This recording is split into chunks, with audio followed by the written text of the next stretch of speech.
ലഞ്ചിന് chicken fry ഉണ്ടാക്കാന്ന് വിചാരിച്ച് ചിക്കൻ എടുത്ത് നോക്കിയപ്പോൾ കട്ട പിടിച്ചിരിക്കുവാണ്. എന്നോടോ ബാലാന്നുള്ള മട്ടിലാണ് കേട്ടോ. അപ്പം ഞാൻ വിചാരിച്ചു എന്തായാലും കുറച്ച് സമയം തണുപ്പൊക്കെ വിടാൻ വേണ്ടി അവിടെ ഇരിക്കട്ടെ, ഒന്ന് പുറത്ത് പോയി ത്രെഡൊക്കെ ചെയ്ത് കുറച്ച് വെജിറ്റബിൾസും ഗ്രോസറിയൊക്കെ വാങ്ങിച്ചു വരാമെന്ന്. അങ്ങനെ ഞാൻ പുറത്ത് പോയി വന്നപ്പോഴേക്കും നമ്മുടെ ചിക്കൻ സെറ്റായിട്ട് ഇരിപ്പുണ്ട്. ഈ ചിക്കൻ ഇങ്ങനെ മാരിനേറ്റ് ചെയ്ത് വെക്കുന്ന സമയത്ത് ഒരു സ്പൂൺ ഓയിൽ കൂടെ ആഡ് ചെയ്തിട്ടാണ് പൊടികളുടെ കൂടെ മിക്സ് ആക്കി വെക്കുക. പിന്നെ എയർ ഫ്രൈ ചെയ്തെടുക്കുമ്പോൾ വേറെ ഓയിലൊന്നും സ്പ്രേ ചെയ്യാറില്ല കേട്ടോ. എയർ ഫ്രയർ നല്ലതാണോ, റിവ്യൂ പറയാമോ എന്നൊക്കെ കുറേ പേര് എന്നോട് ചോദിക്കാറുണ്ട് കേട്ടോ കമൻസിൽ.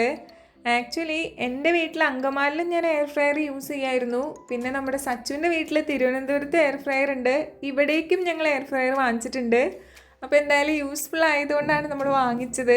ഒരുപാട് ഓയിലൊന്നും യൂസ് ചെയ്യാതെ ഫിഷും മീറ്റൊക്കെ നമുക്ക് അങ്ങനെ കഴിക്കാൻ പറ്റുമെങ്കിൽ അതാണ് നല്ലതെന്നായിട്ട് എനിക്ക് തോന്നിയിട്ടുള്ളത്. പിന്നെ അത്യാവശ്യം കുറേ സാധനങ്ങളൊക്കെ നമുക്ക് എയർ ഫ്രയറിൽ തന്നെ ചെയ്തെടുക്കാനും പറ്റും.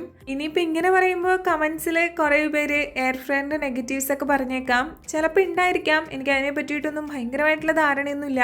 എൻ്റെ രീതിയിൽ ഞാനൊന്ന് മനസ്സിലാക്കാൻ ശ്രമിച്ചപ്പോൾ എന്തായാലും 1/2 ലിറ്റർ എണ്ണയിൽ കുറേ ചിക്കൻ വറുത്തെടുത്ത് കഴിക്കുന്നേക്കാൾ നല്ലതാണ് ഇതെന്നാട്ടോ എനിക്ക് മനസ്സിലായത്. ചിക്കൻ ഫ്രൈ ഒക്കെ റെഡിയായി വന്നപ്പോഴേക്കും ഏതൊക്കെയോ റീൽസ് കണ്ട് ചിക്കൻ റോസ്റ്റ് കഴിക്കണം എന്നുള്ള ആഗ്രഹം കൊണ്ട് എൻ്റെ കെട്ടിയോൻ വന്നായിരുന്നു. പിന്നെ അതിനെടുത്ത് ഞാനങ്ങ് റോസ്റ്റ് ചെയ്തു. ഈ റോസ്റ്റിനൊരു പ്രത്യേക ടേസ്റ്റ് ഉണ്ടായിരുന്നു. റെസിപ്പി ഞാൻ പറ്റുമെങ്കിൽ ഷെയർ ചെയ്യാം കേട്ടോ.